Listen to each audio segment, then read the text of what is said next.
Hey guys, it's Peanut and Ice Cream Bar. So I'm here with another wig video. Before we get into what I'm doing here, I am going to tell you guys a little bit about my Etsy store. Yay! I finally am able to open it after so long.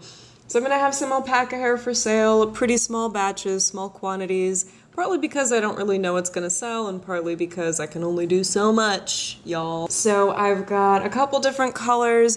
Make sure you read the descriptions and everything. I talk about staining, I talk about different ounces and sizes and things like that. So definitely read the description before you buy anything. I'm also going to be selling some loose dreadlocks, so definitely check those out as well as some accessory kits. I have a couple old wig caps that I thought might be helpful since I'm selling other fiber wig related stuff. Anyway, this wig, I'm actually using fiber that I dyed with some acid dye, so this color is also going to be available in the Etsy store. Blah, blah, blah. I'm just doing what I'm usually doing, that you usually see me do in the wig videos. This time around, I've actually cut the wig cap into more of a defined part. You can see that when he is turned around, you will see that there's like just a more defined part than I usually have on my wig caps.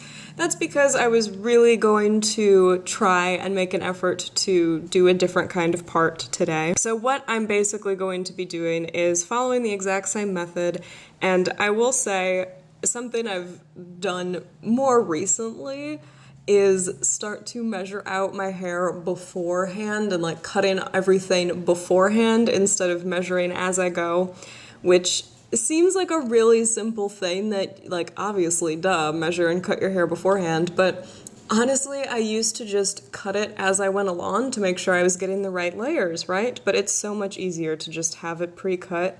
Oh my gosh, it goes so much faster, you guys. I can't even believe it. That was a beautiful voice. I know. So I'm just doing the same thing I normally do, gluing kind of around the perimeter, and I'm thinking that when I do my part, I'm going to actually cut it into the wig cap, so when I pull the hair out of that cut, this will make more sense later, I think, it'll look like it's growing out from under the rest of the hair. So that's why you see that painter's tape, is because the wig cap is actually cut. Now the issue with this is that once you cut the wig cap, you really have to make sure it stays on correctly, hence the painter's tape, otherwise you might be having the wig cap expand and get warped and things like that.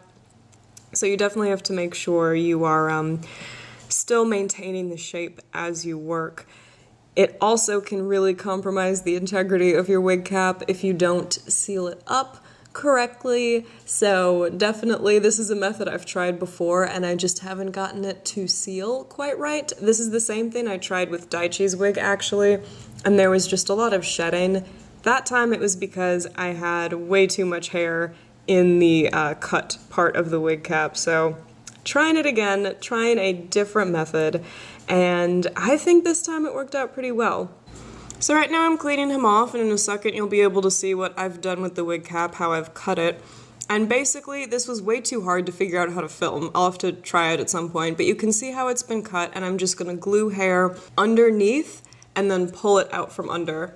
And then once that's done, I'll take the wig cap from the inside and seal it up with a little bit more Mod Podge and a little bit of needle and thread work. And here's the finished product. So I hope this was helpful to you guys. I hope that you guys will check out my Etsy store. I also forgot to mention, if you are also a patron, you will get a lovely discount in the Etsy store, so something to keep in mind. I promise I'm going to try and film what I'm doing with the parts. It's just so difficult to film it in a way where my hands are not right in front of the camera. Anyway, thank you guys so much for watching, and I will talk to you later. Bye!